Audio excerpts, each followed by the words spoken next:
The Legend of Lymnitra, a short story. Copyright July 12, 2007 by Cupideros, 1,414 words, and this is from an excerpt from Woman Unbound Stories I. This is from the end of the Legend of Lymnitra short story. Lymnitra prepared her horse Lyra to ride off to another poet festival. You know, Kobe said quietly, if you continue to win poet festivals, something terrible might happen. He combed his wild brown hair with his huge hands. I'll try to protect you. However, you really need the support of the king, King Alto, or a goddess or a god. Lymnitra, sitting on Lyra now, replied with a wry smile, is that an implied marriage proposal? Kobe hesitated. He studied the natural blush on Lymnitra's cheeks for a second and replied, no, just honest concern. Lymnitra said, in that case, I've no fear. I come from a long line of faithful worshippers of the water goddess Farina. She will protect me. Later, Lymnitra stopped by a small pond to rest and read The Ode of the Waters by Demostric. Let the waters from the sea find me and wash away fear. Let the mood from the near, who despise my heartfelt plea, disappear and joyfully flee. Lymnitra, dear daughter, you call me with the Ode of the Waters? What? Lymnitra looked about behind herself on land at first. Then she jerked her head toward the rippling blue pond. She saw a chest, face, and long blue hair of a shimmering water woman. Goddess Farina? Your parents asked me to protect your marriage prospects. I only care about being a poet champion. You're already a poet champion, not the poet of poets champion. Clearly your parents' wish conflict with your own. My parents still consider me a simple child, unwise in the ways of stately politics. Goddess Farina thought for a second while moving closer to shore. She stood on the bank's edge, a human waterfall of blue, constantly cascading downward. She reached inside her stomach and pulled out a blue chalice. Take this chalice, Lymnitra. Drink, and you shall obtain your wish. I shall protect you in all the land of Alto. Excited, Lymnitra drew the cup to her lips and was about to drink. But if you drink, Lymnitra, you must never kiss under the full moon. That will be easy enough, Lymnitra thought. And she drank deep of the magic brew. Immediately out of her mouth fell the lost ode 2000 of Demostric. Perfect.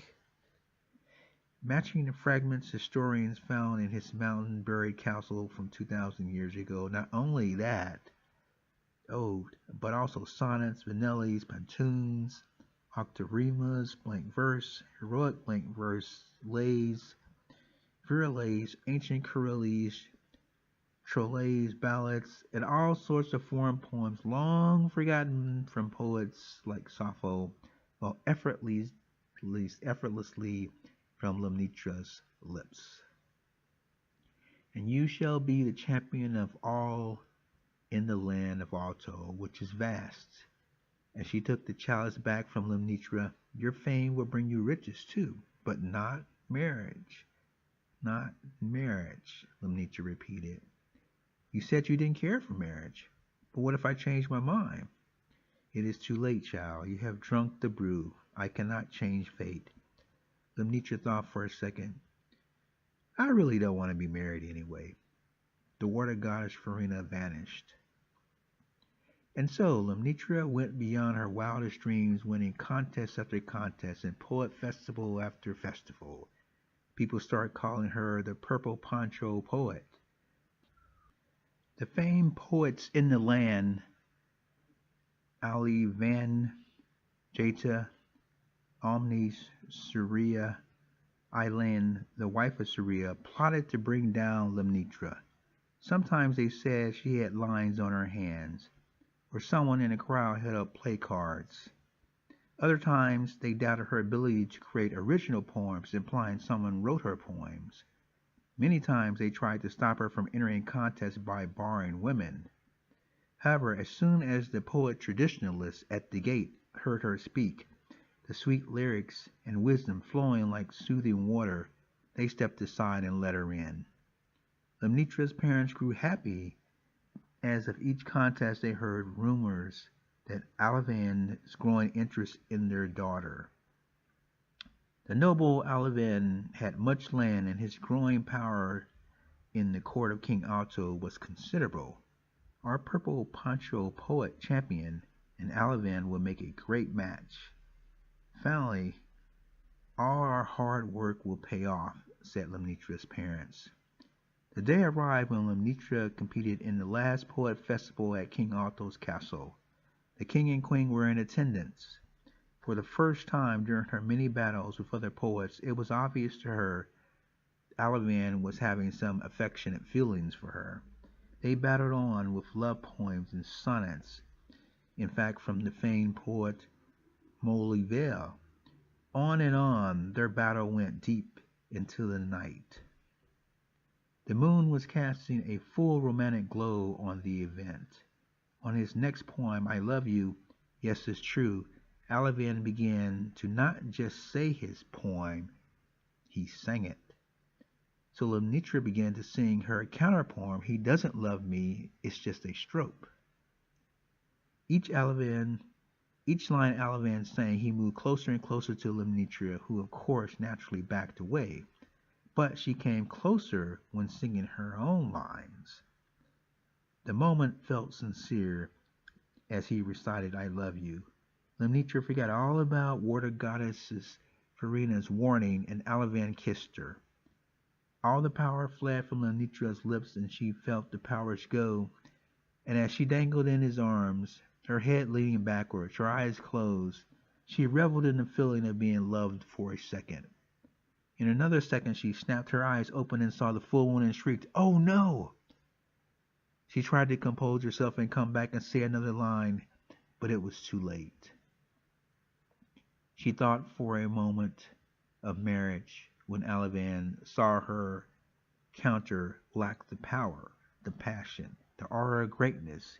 He closed in for the final humiliation and called her a fake and a husband hunter. Lymnitra struggled out of his arms and tried to slap him. He blocked it. Lymnitra wrapped her purple poncho around her chest and fled from the castle on Lyra into the night, into the forest, where she cried and cried. Kobe tried to persuade the king's men not to search for her for defrauding the festival, but it was no use. The throng silenced the few who spoke up, like Ulysses, and at the king's second warning, Kobe fell silent. All who had heard her poems now remained silent before the king of the land, who imposed the strictest order. For 3 weeks, Lymnitra searched the rivers, ponds, and lakes, staying one step ahead of the king's searchers. She paid off anyone who spotted her with her riches. Finally, at the end of 3 weeks, her riches exhausted, she rode back to King Alto's castle to stand charges. Eileen first greeted Lymnitra by calling her a destroyer of women's positions in the festivals. Eileen accused Lymnitra of making it seem like all women attended the festivals not for the purity and pleasure of the great poetry, but simply to obtain a husband. All the scoffers and jealous male poets came forward with one accusation after another, from plagiarism to reciting trite poetry to even getting drunk during a festival, another high offense. Lymnitra stood there until the sentence was cast, death by drowning, and as they brought Lymnitra to the pool, her hands bound behind her back, a huge stone tied to her ankles to drown her, suddenly Goddess Farina appeared and said, "Let her be. I gave her the powers you all despise, and furthermore, I am the poet's skill and the poet's tradition. If you doubt this, simply try to say a poem of any sort, even a silly limerick." Over 250 poets tried to recite their favorite poems. Not a single poet could utter a smooth flowing word, phrase, let alone a stanza or a poem. All of the poets fell on their face and accepted Goddess Farina's judgment. King Alto ordered Lymnitra freed. Now, my child, speak the sonnet of watery heavens. But I've lost, Lymnitra said. I've already restored your powers. For your faith in searching for me after your mistake. Goddess Farina raised her watery hand. Speak. Lymnitra spoke the most sublime sonnet ever to grace the ears of any poet or non-poet. All jaws dropped and were astonished at the power, wisdom, and beautiful words. King Alto, upon seeing this, instantly reinstated Lymnitra as the Grand Poet Festival champion. He had Lymnitra's main accusers, Alivan, Saria, and his wife Eileen, thrown in jail for a period of time. Her fame secured, Lymnitra walked into the waters of Goddess Farina and was never heard from again. The end. Thanks for listening to this Cupiderosbooks.com production. Story by Cupideros. Cover art by Cupideros. If you want to support this fiction writer's efforts to write about courageous women who have agency, go after what they want, and achieve their goals, buy Cupideros paperback books and ebooks at http://spotlight/Cupideros or make a donation to Carriage Astrology at hotmail.com.